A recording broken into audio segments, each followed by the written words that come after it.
Hello everyone. Hi Krish. Hi sir. Hello. Hello sir. आज फिर कुछ नए सवालों के साथ आपके पास हैं. आज किसका क्वेश्चन है? मेरा 3 क्वेश्चंस. मतलब आज का सेशन बहुत इंपॉर्टेंट होने वाला है और इसको प्लीज लास्ट तक देखिएगा क्योंकि मुझे लगता है कि ये तीनों के क्वेश्चन बड़े अमेजिंग होते हैं. Let's go with it. कौन सबसे पहले क्वेश्चन पूछेगा? मैं. चलो जल्दी पूछो. मैम, जब आप किसी क्लाइंट से मिलती हैं तो सबसे डिफिकल्ट सिचुएशन कौन सा होता है आपके लिए? देखो अभी तो थोड़ा नहीं होता है लेकिन मेरा सबसे डिफिकल्ट सिचुएशन ये होता था कि मैं हमेशा एक्सप्लेन करने में लग जाती थी कि event decorator and event planners are different. Event planners आपका बहुत सारा काम आसान कर देते हैं. वो आपके इवेंट के बैकबोन होते हैं, बहुत बड़े सपोर्ट होते हैं. वो आपके बिहाफ में काम करते हैं. वो कुछ भी हो सकता है, any random things. Event decorator सिर्फ डेकोरेशन का काम देखते हैं. तो जब मेरे पास कोई क्लाइंट आते थे ना, या फिर अभी भी बहुत सारे लोग आते हैं, तो वो मुझसे बोलते हैं आप अपना पैकेज बताइए डेकोरेशन का, आप क्या क्या देती हैं. तो मैं ना थोड़ा सा सहम जाती हूँ कि एक्चुअली मैं क्या बोलूँ. फिर मैं बोलती हूँ कि नहीं मैम हम या फिर सर हम ऐसे नहीं चार्ज करते. हमारा मैनेजमेंट फीस होता है, हमारा डिजाइनिंग फीस होता है, कंसल्टेशन फीस चार्ज करते हैं. ये सब क्या होता है? ठीक, ये सब थोड़ा डिफिकल्ट होता है. ये मेरा डिफिकल्ट सिचुएशन है. लेकिन अभी ऐसा नहीं होता. बहुत सारे लोग समझते हैं और बहुत सारे लोग प्यार भी देते हैं उस चीज को. Any other question? मेरा बताओ राहुल. लाइक इवेंट इंडस्ट्री में बहुत सारे फ्रॉड्स भी होते हैं, आप भी जानती हैं. तो बस मुझे ये पूछना था कि यहाँ पे इतने टाइम से आप हैं, आप कंपनी चला रही हैं, तो आप प्रीपेड कैसे हैं अभी तक यहाँ पर इतने टाइम से? ये तो मेरा रेसिपी था. Secret recipe. ओके, एक चीज जो मैंने अपनी लाइफ में सीखी है कि मैं ना क्रेडिट कार्ड यूज करती हूँ. सबसे पहली चीज तो मुझे क्रेडिट में कोई चीज पसंद नहीं. तो मैंने जब अपनी करियर की शुरुआत जब की थी और ऊपर वाले की दया से बहुत अच्छा एजुकेशन मिला है मुझे, जैसे कि मैंने बताया भी है अपने पिछले इंटरव्यूज में कि मैं अपने पूरे खानदान की ऐसी लड़की हूँ जिसने अपना हाई स्कूल किया है, मास्टर्स किया है, नहीं ग्रेजुएशन के बाद सीधा मास्टर्स वो भी बाहर से किया है. तो I went out of the city और आउट ऑफ कंट्री जाने का भी मौका मिला है. और उसके बाद जब मैं अपने सिटी वापस आई और मैंने ये डिसाइड कर लिया था कि मैं अपने घर से कोई मॉनेटरी सपोर्ट नहीं लूंगी अपना बिजनेस शुरू करने में, क्योंकि मैं ऑलरेडी उनको बहुत डिसअपॉइंट कर चुकी थी प्लेसमेंट में नहीं बैठकर. तो मेरा जो पहला बुकिंग आया था उस टाइम मैंने उनको साफ साफ कह दिया था कि मैं आपको 2000% श्योरिटी देती हूँ कि आपका काम ना वर्ल्ड बेस्ट होगा. मतलब मेरे कैपेसिटी में जितना अमेजिंग हो सकता है वो. अब सब पहले तो मैंने अपना भरोसा बताया, उन्होंने भरोसा किया. उन्होंने 6000 रुपए दिए थे मुझे क्योंकि वो भी अपने बजट से थोड़ा आगे बढ़ी थी और मैं उस बजट में एक्चुअली नहीं समझ पा रही थी कि कैसे करूंगी, लेकिन फिर भी किया मैंने और वो बहुत बेस्ट था, बहुत अमेजिंग. आज भी मैं उस इवेंट को लोगों को शो करती हूँ, लेकिन ये नहीं बताती कि मेरा पहले इवेंट है. कसम, मैं वो इतना अच्छा काम था वो कौन सा साल था? इट वाज 2016 और 17 जब मैं अपना MBA करके वापस आई थी. 2015. Oh yes yes yes yes, मुझे अभी याद आया क्योंकि MBA ना आपका आप 6 महीने पहले आ सकते हो अपने घर, ऐसा कुछ था. तो I came back and I started my business. Thank you Chris for correcting me. So that was the time. और उस काम को दिखाने के बाद जो मेरा पहला इवेंट था उसको जब दिखाया मैंने अपने दूसरे क्लाइंट को, उन्होंने मुझे 18,000 रुपए दिए थे. मतलब आप समझ रहे हो, 6 से सीधा 18,000 रुपए. फिर मेरा हिम्मत बढ़ गया कि now you can be prepaid. लोग आपको भरोसा करते हैं, पैसा देते हैं. मैंने दूसरा काम बहुत अच्छा किया और फिर उसके बाद मुझे जो तीसरी बुकिंग आई थी वो लगभग 27-28 हजार रुपए की आई थी, वो भी प्रीपेड था.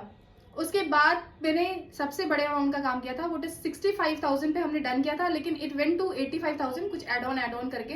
एंड ट्रस्ट मी, वो बड़ा अमाउंट जब मेरे अकाउंट में क्रेडिट हुआ था आई वाज लाइक वाओ, है ना, दिस कैन बी डन.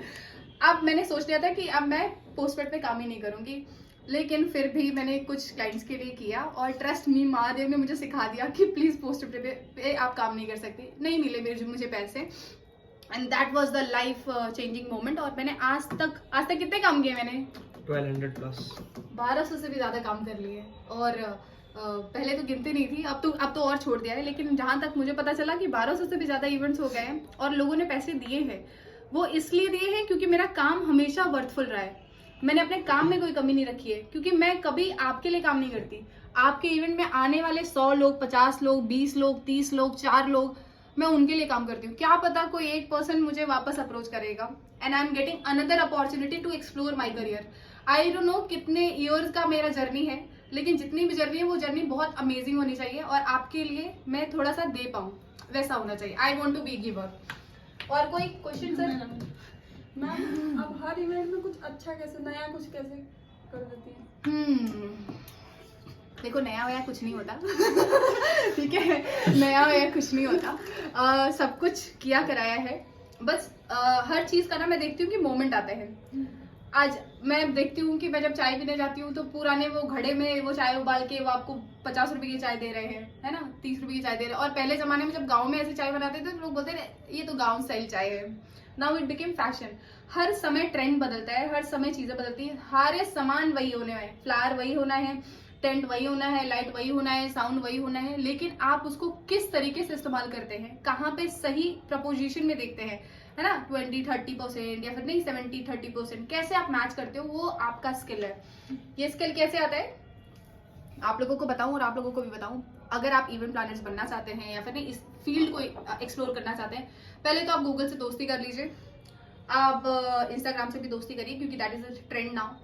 तीसरी चीज, आप पिंटरेस्ट को ना अपना हस्बैंड वाइफ जो बनाना है बना लो ठीक है अगर आप बना लेते हो ना तो वो आपका लाइफ चेंजिंग मोमेंट आपके लिए वो देंगे। मैंने आज तक जितना भी काम किया है, आप लोगों को शायद मैंने कभी बताया नहीं, लेकिन मैं कभी भी बनारस के किसी भी इवेंट प्लानर्स को या फिर इवेंट डेकोरेटर को मैं उनके काम को नहीं एक्सप्लोर करती।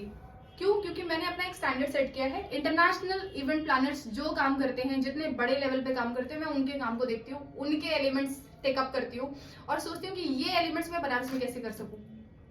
और मैंने बहुत सारे इवेंट्स में किए हैं, आप लोगों ने देखा होगा।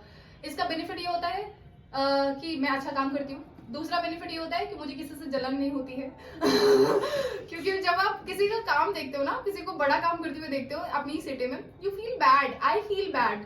सो मैं वो चीज से बचने के लिए मैं किसी का काम नहीं देखती, क्योंकि फिर मुझे लगता है कि यार मेरे हाथ से ये अपॉर्चुनिटी कैसे चली गई और जितने कॉस्ट में उन्होंने कर दिया वो कॉस्ट में कैसे नहीं कर पाई, नहीं मेरे से क्यों नहीं मैनेज हो पाया। तो there are lots of question, इसलिए मैं सच्ची में नहीं करती।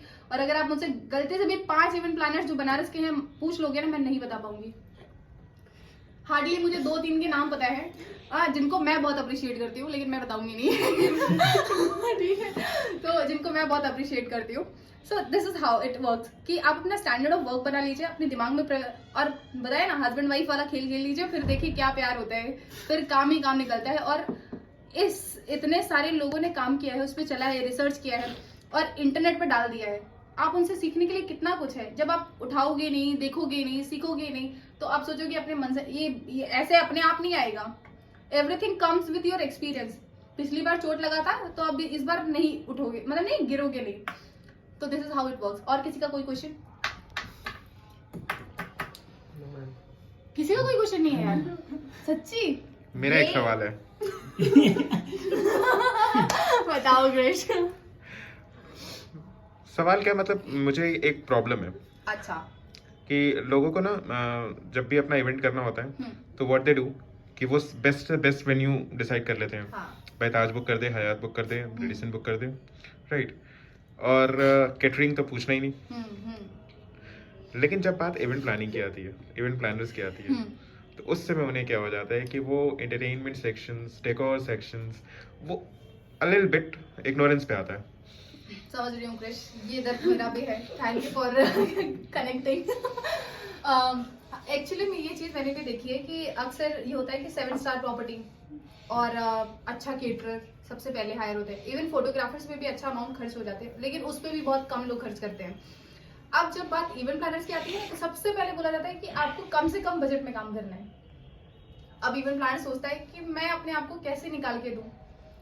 पता है उस टाइम ऑप्शंस में सिर्फ ये रहता है कि पैकेज का काम, पैकेज का काम, पैकेज का काम ठीक है एक्चुअली में। और फिर वो इवेंट प्लानर्स ऊपर से थोड़ा सा केसर डाल देते हैं। बट ट्रस्ट मी, अगर आप उस पर थोड़ी सी मदद कर देना तो इवेंट प्लानर्स अजूबा कर सकते हैं। आपका इवेंट ना सालों साल छोड़िए डेकेड तक याद किया जाएगा, because we have the power to do it most amazing full things. आपका अच्छा एंटरटेनमेंट, अच्छा डेकोर, अच्छा वाइब होना बहुत जरूरी है किसी को भी थोड़ा समय रुकाने के लिए। आप जब स्पा में जाते हो you feel relaxed, you feel good vibe, नहीं बहुत कामनेस होती है। सिमिलरली जब आप तैयार होकर किसी इवेंट में जाते हो, पहले तो आप उस रिलेशनशिप को अच्छा करने के लिए जाते हो कि जिन्होंने आपको इनवाइट किया है उनके साथ आपका एक बॉन्ड है, वो शेयर करने के लिए, उनको स्पेशल फील कराने के लिए जाते हो। The moment you will enter, एक फीलिंग ये आएगी, चलो हो गया मैंने मिल लिया, वापस चलता हूँ। दूसरी फीलिंग ये आएगी, डेकोर कितना अच्छा है यार, डिटेलिंग कितनी अच्छी है, ये इंटरटेनमेंट कितना अच्छा है ना, आर्टिस्ट कितने अच्छे हैं, मतलब दिस एंकर कि ये बनारस की है या फिर बाहर की है, ये कौन है वो कौन है, they will be having lots of queries and they will sit down and they will see everything, they will get clicked. नहीं, बहुत सारे फोटोज भी खिंचवाएंगे। अब आता है बात केटरिंग पे। अच्छा आप लोग बताइए, जब आप किसी इवेंट में जाते हैं, आप लोग को जब इनविटेशन आता है, आप जाते हैं, आप एंटर करने के बाद सबसे पहली चीज क्या करते हैं? चाय पीता हूँ मैं। चाय पीते हैं? Coffee coffee? मैं मुझे जानना है कि ये आखिरी बार आप किसी इवेंट में गए कब थे? इवेंट के दिन तो इवेंट कर रहे होते हैं। और सबसे अच्छी बात है, हम कभी भी क्लाइंट के यहाँ कोई खाना पीना नहीं करते हैं एंड हम मतलब ये तो बहुत क्लियर है ना कि we never do this until unless बहुत क्लाइंट हमें प्रेशर करते हैं कि नहीं आपको लेना ही पड़ेगा, तब ऐसा होता है, अदरवाइज प्लीज हम नहीं करते।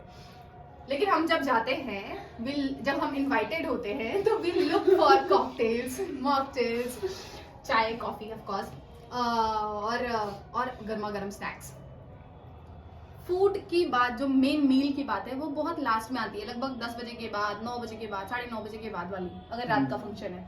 उसके पहले तो नहीं आती, उसके पहले तो यही हमारा स्नैक्स वगैरह चलता रहता है। So it is very important कि आप इन चीज़ों पे ज़्यादा फोकस करें। Put some good cocktails, mocktail artist and some good tea, coffees, good snacks. आपके जितने भी सर्वर हैं जो सर्व कर रहे हैं, उनके ऊपर हमें ज़्यादा ध्यान देना चाहिए। तो these are the basic things which we should take care of. और प्लीज़ इवेंट प्लानर्स को अपॉर्चुनिटी दीजिए, क्योंकि वही होते हैं जो जितने आपके गेस्ट नहीं होंगे ना, उससे ज़्यादा वेंडर्स हैंडल करते हैं। तो उन वेंडर से कितना अच्छा काम निकलवाना है, ये कम्प्लीटली आपके बजट के ऊपर डिपेंड करता है। So when you are going to give us good budget, like hiring a 5-star 7-star properties or hiring a 5-star 7-star caterers or photographers, it's similarly for event planners. So thank you so much, keep loving us, keep blessing us। और मुझे लगता है आप लोगों के question खत्म हो गए होंगे। So keep loving PG Event Studio and don't forget to follow us on Instagram, Pooja Goswami 0111 और PG Event Studio। एंड आप हमारा यूट्यूब चैनल जरूर सब्सक्राइब करिए, क्योंकि उसमें बहुत सारे एडुकेटेड वीडियोस और हमारे काम के वीडियोस अपलोडेड हैं ऑन पूजा गोस्वामी। आप पीजी इवेंट स्टूडियो पे सर्च करेंगे तब भी आ जाएंगे हम। Okay so bye bye. Thank you. Thank you. So it's coffee time now. Yes. Yes.